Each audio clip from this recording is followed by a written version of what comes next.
Assalamualaikum warahmatullahi wabarakatuh. Salam sejahtera bagi kita semua. Selamat datang di channel Doni Roxen. Bagi Anda yang menonton video ini, saya selalu doakan semoga dalam keadaan sehat walafiat serta sukses selalu dalam berbagai urusan. Sebelum jauh saya bercerita tentang pengalaman perjalanan saya di daerah-daerah lain, di kesempatan ini saya ingin bercerita satu pengalaman di daerah saya sendiri, yaitu di Jawa Barat, yang dialami sekitar tahun 2004, di mana kala itu saya masih duduk di bangku salah satu pantai yang namanya tidak asing lagi bagi masyarakat Jawa Barat, yaitu Pantai Pangandaran.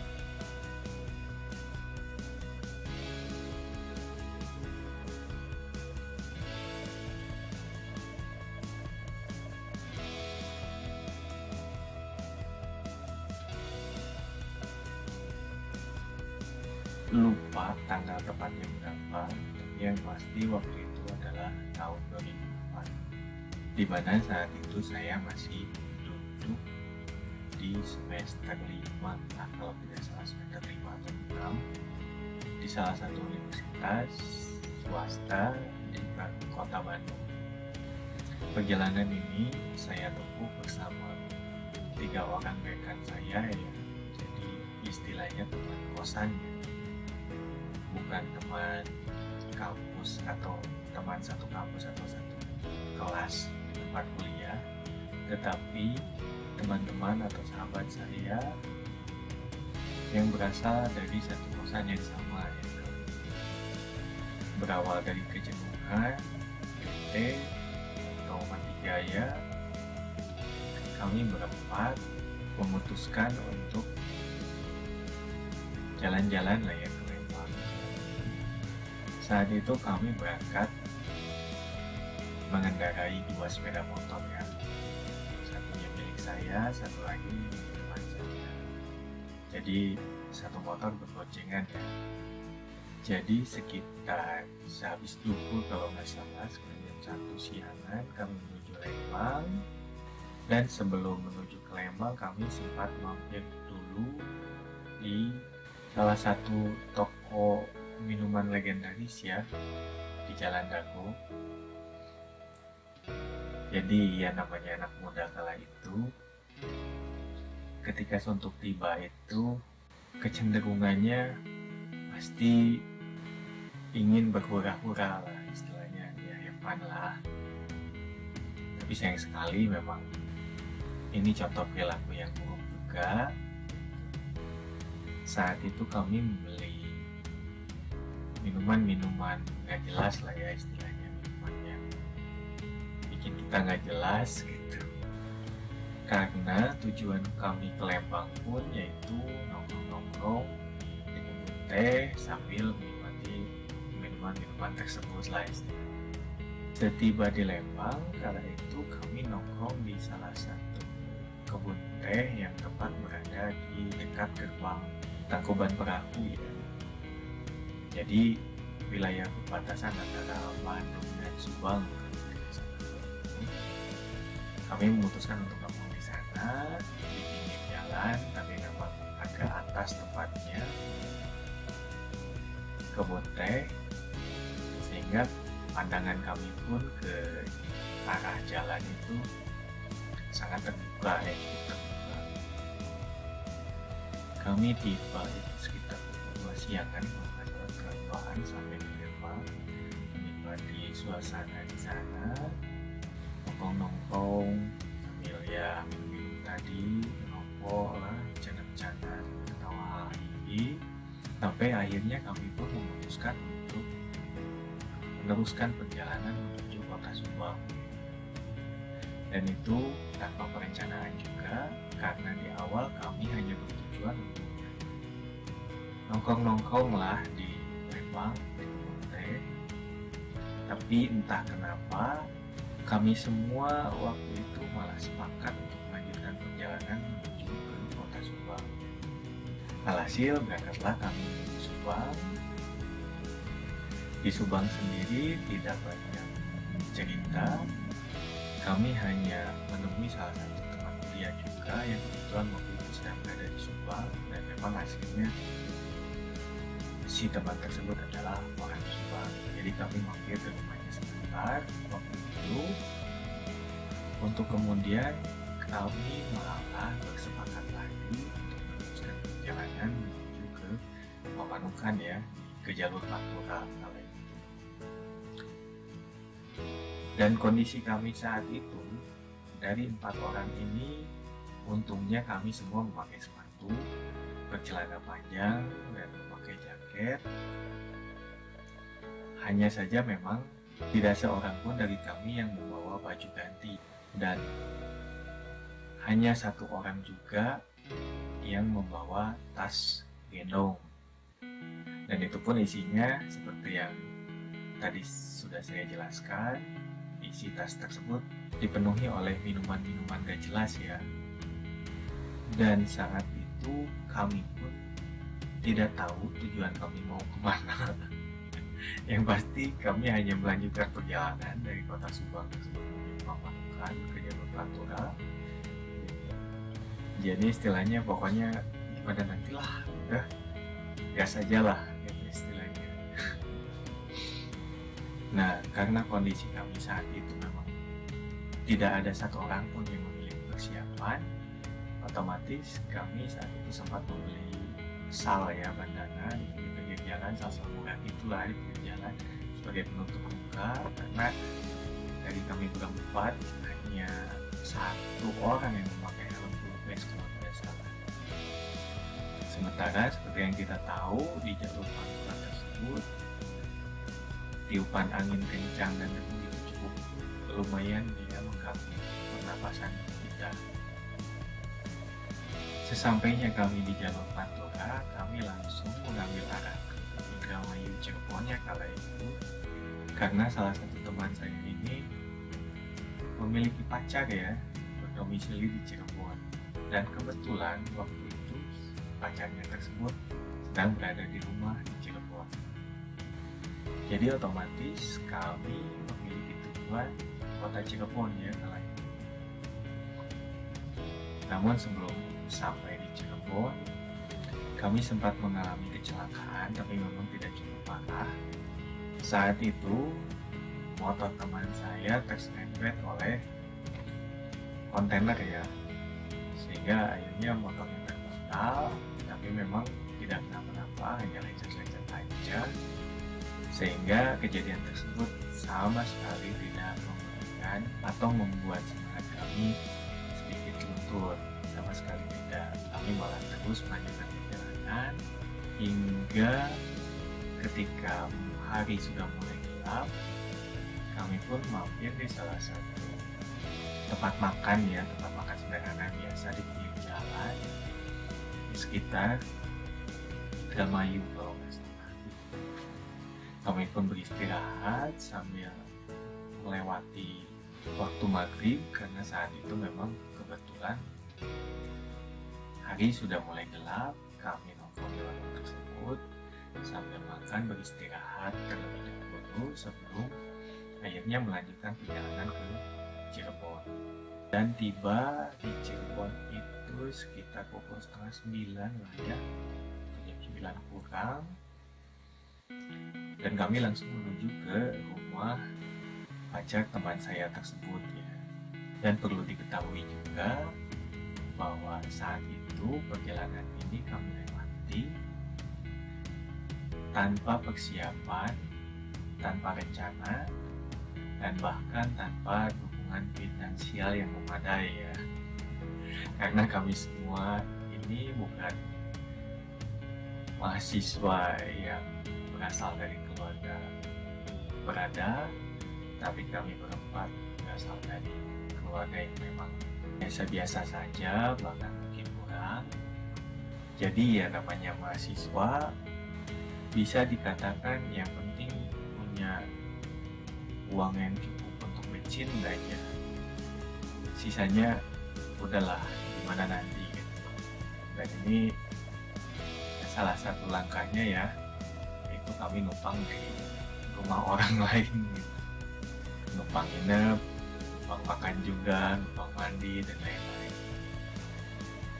Jadi setelah kami menginap di rumah pacar teman saya tersebut, keesokan harinya kami berpamitan. Dan entah ide dari mana, saat itu kami malah melanjutkan perjalanan menuju ke Pantai Pangandaran. Padahal sebelumnya memang semua perjalanan ini memang tidak direncanakan. Pagi sekitar pukul 7 atau sekitar pukul 8 lah ya, kami waktu itu berangkat menuju Pantai Pangandaran melalui jalur Kuningan ya, Kuningan, Galuh, Kawali, hingga akhirnya tiba di Ciamis. Saat itu tahun 2004, jalur tersebut bisa dibilang masih sepi ya,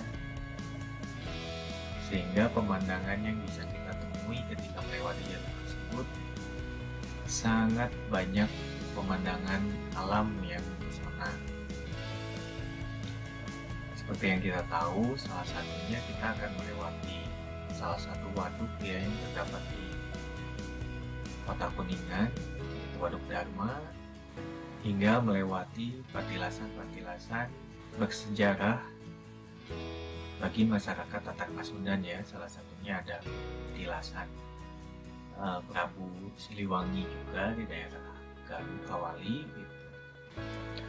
Suasana jalan yang cukup sepi, di mana di kiri kanan jalan itu ditumbuhi oleh pohon-pohon yang cukup besar, sehingga udara yang kami rasakan pun sejuk saat itu. Bahkan tak jarang ya kami menemui rombongan kera yang hilir mudik melewati jalan yang kami lalui tersebut. Karena memang jalurnya masih terhitung sepi dan masih asri. Karena suasana jalan yang cukup menarik, kami pun tidak memacu kendaraan kami dengan kecepatan yang penuh ya. Kami hanya santai saja, jalan santai, sampai akhirnya kurang lebih sekitar pukul 11 siang lah ya kalau tidak salah, kami sampai di Ciamis ya. Dan kebetulan juga sesampainya kami di Ciamis, salah satu teman saya pun memiliki saudara atau kerabat di Ciamis tersebut, sehingga kami pun mampir di rumah kerabat teman saya tersebut. Dan seperti biasa, kami numpang makan di sana, numpang istirahat. Bahkan kami meminjam satu unit kamera atau Footstel ya, kamera jadul gitu, zaman dulu yang masih diisi dengan film atau kodak lah istilahnya, untuk kami bawa menuju ke Pantai Pangandaran. Tidak lama juga kami beristirahat di rumah saudara teman saya tersebut. Kami pun melanjutkan perjalanan untuk menuju ke Pantai Pangandaran. Hingga akhirnya kalau tidak salah sekitar pada zuhur ya, sekitar jam 1-an, kami tiba di Pantai Pangandaran. Sesampai di pantai, kami pun tidak langsung main-main di pantai ya. Kami nongkrong-nongkrong di salah satu warung yang terdapat di pinggir pantai kala itu, sebelum akhirnya kami pun memutuskan untuk main-main ya di pantai tersebut. Nah, berhubung karena kami itu pergi tanpa persiapan ya, saat itu tidak ada seorang pun dari kami yang membawa celana pendek. Dengan segala keterbatasan yang ada, kami pun memaksakan untuk membeli celana pendek ya, celana pantai yang murah di Pangandaran. Kalau tidak salah waktu itu harganya sekitar berapa ya, lupa saya, sekitar 8 ribuan kalau tidak salah ya. Dan setelah membeli celana-celana tersebut, kami pun menitipkan motor di warung yang tadi, sementara kami main-main ke bibir pantai, nongkrong-nongkrong sambil bercanda lah, dan masih mengkonsumsi minuman gak jelas tadi, karena memang kami waktu itu berbekal cukup banyak ya, hampir 1 tas gitu. Dan kami kamuflasekan dalam botol air mineral ya, sehingga bisa dikatakan selama perjalanan ini mulai dari Bandung sampai ke Pantai Pangandaran ini, kami bisa dikatakan menjalani perjalanan setengah sadar.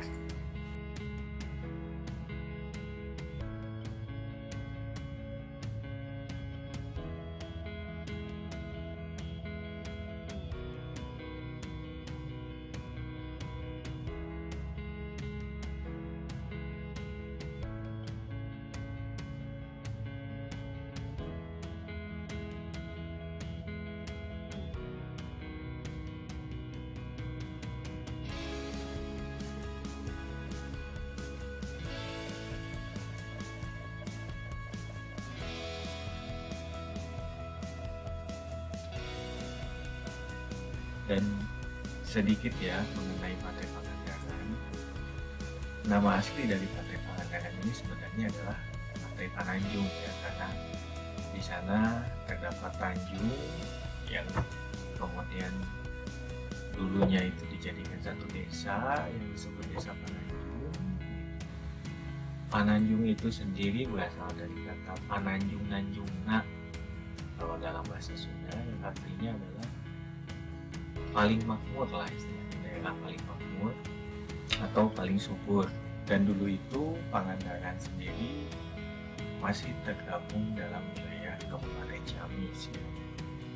Namun saat ini setelah pemekaran wilayah, Pangandaran berubah menjadi satu kabupaten tersendiri. Pemekaran wilayah tersebut terjadi sekitar tahun 2012 ya.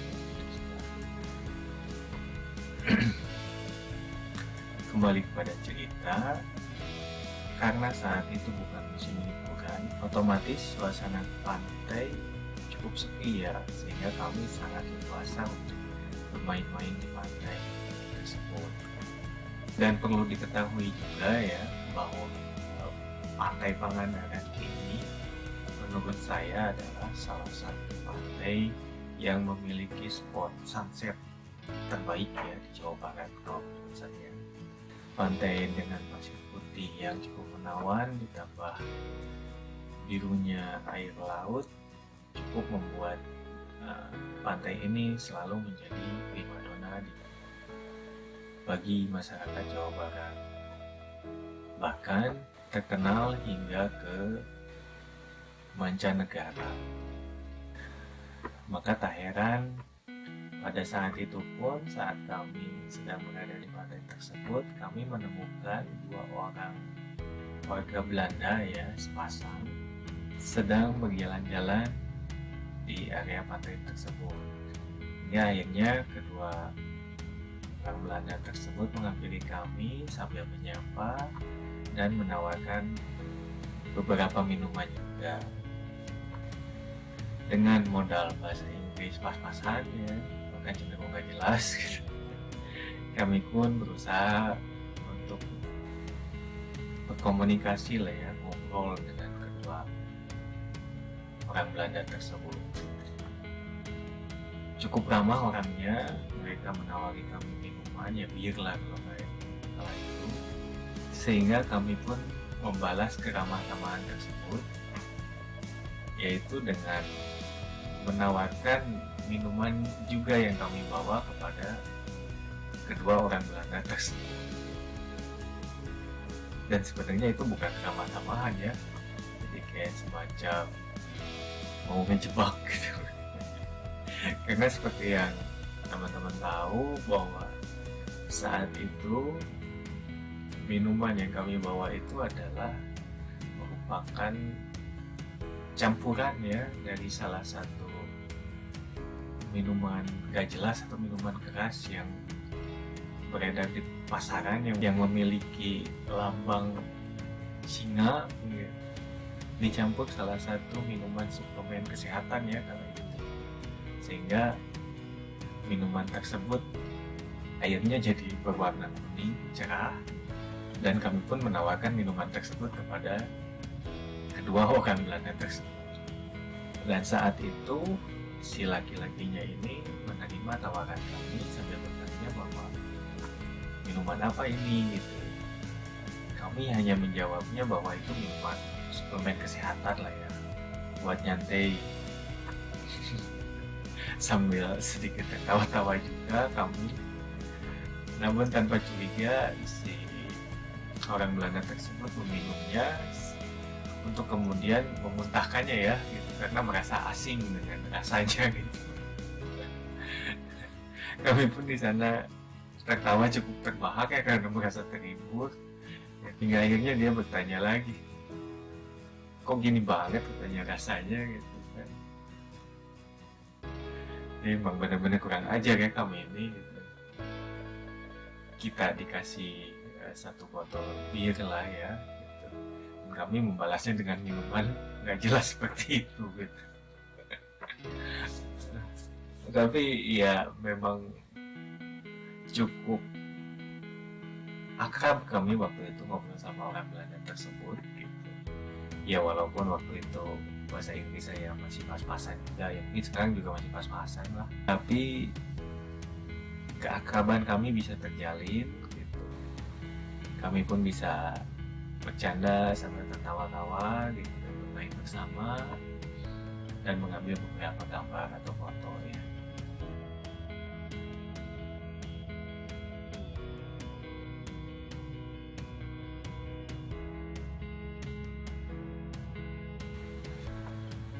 Tak terasa menghabiskan waktu di pinggir pantai, hari pun mulai menjelang petang ya, udah hampir malam gitu. Tapi kami masih saja bermain di pinggir pantai. Dan ketika hari mulai menjelang gelap, si orang Belanda tersebut pergi meninggalkan kami, sementara kami masih berada di sekitar bibir pantai. Ya, istilahnya kami mau kemana lagi, orang kami datang ke sana tidak menyewa penginapan atau tempat apa, kami hanya memarkirkan motor di sebuah warung sederhana. Otomatis kami pun kembali ke warung tersebut gitu, sambil memesan makanan kecil lah kayak Indomie macam-macam dan lain-lain lah, sebagai timbal balik lah, biar istilahnya nggak malu-malu banget gitu titip motor di warung tersebut.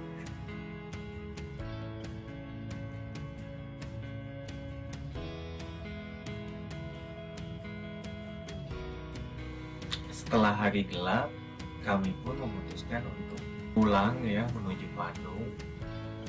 Walaupun sebenarnya kami semua merasa kelelahan ya, badan kami semua itu kelelahan.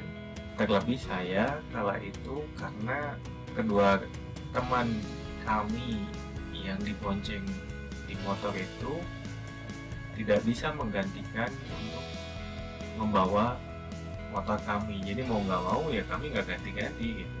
Saya tetap bawa motor saya, begitu pun teman saya yang megang motor satunya lagi pun sama, tidak diganti-ganti semenjak awal keberangkatan dari Bandung hingga sampai di Pangandaran.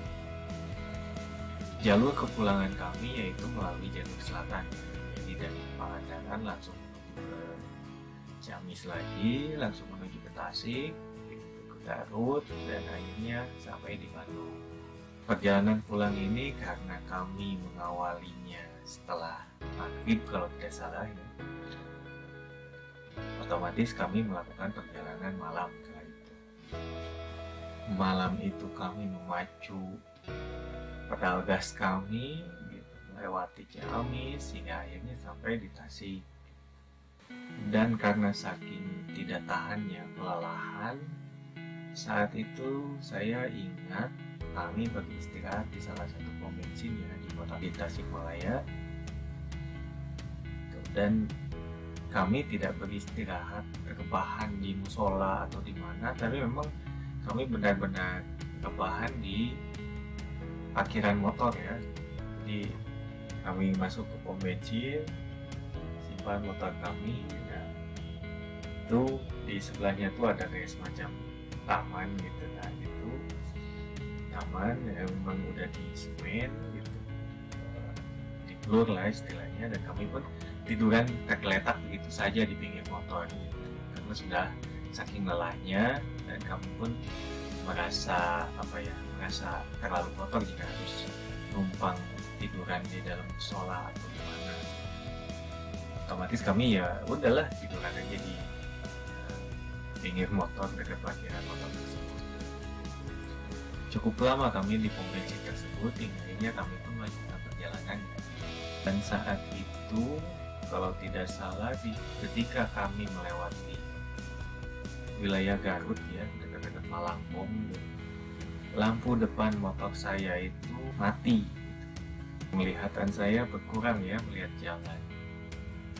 Dan sebenarnya bukan itu juga yang saya khawatirkan, karena lintas provinsi otomatis kendaraan-kendaraan yang berlalu lalang di sana itu cukup kencang-kencang, disertai bus-bus antar kota, terlebih di malam hari seperti itu.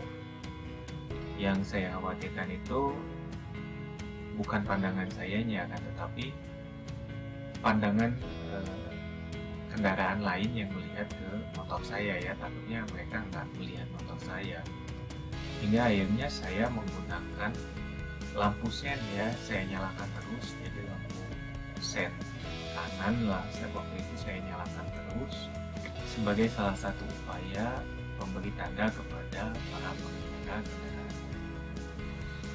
Dengan kondisi motor yang seperti itu, saya pun tidak terlalu berani ya untuk memacu dengan kecepatan tinggi, sehingga perjalanan kami pun cukup alot. Hingga akhirnya kami pun tiba di Bandung itu sekitar pukul 1 malam ya kalau tidak salah, dan tepat di bundaran Cibiru saat itu ketika memasuki wilayah kota Bandung ada razia dari kepolisian ya, karena kondisi motor saya lampu yang mati. Saya pun diberhentikan waktu itu oleh polisi yang merazia tersebut. Tapi alhamdulillah saat itu kami tidak ditilang atau diberikan apa gitu, karena Pak Polisi juga mengerti bahwa pada saat itu memang kondisinya saat kendaraan saya itu mati di jalan ya, lampunya itu mati di jalan. Dan si Pak Polisi pun mungkin melihat kami berempat itu cukup kelelahan, bahkan teman yang saya bonceng pun sudah tertidur gitu. Kami dibiarkan lewat dari razia tersebut. Akhirnya kami pun sampai kembali di kosan dengan kondisi badan yang sangat lelah, dan kami pun beristirahat. Jadi ceritanya sampai di situ saja. Bisa dikatakan satu perjalanan yang tanpa perencanaan, semi nekat bahkan konyol gitu. Dengan segala keterbatasannya, bisa dikatakan juga sebagai unexpected journey ya. Namun entah kenapa perjalanan itu begitu berkesan ya bagi saya. Dan sekali lagi ini bukan tentang tujuannya ya, tapi setiap cerita yang kami lalui dalam perjalanan tersebut. Mungkin itu saja yang bisa saya ceritakan kali ini. Mudah-mudahan bisa berguna buat teman-teman semua. Mohon maaf apabila ada kekurangan. Akhir kata, Assalamualaikum warahmatullahi wabarakatuh. Sampai bertemu lagi.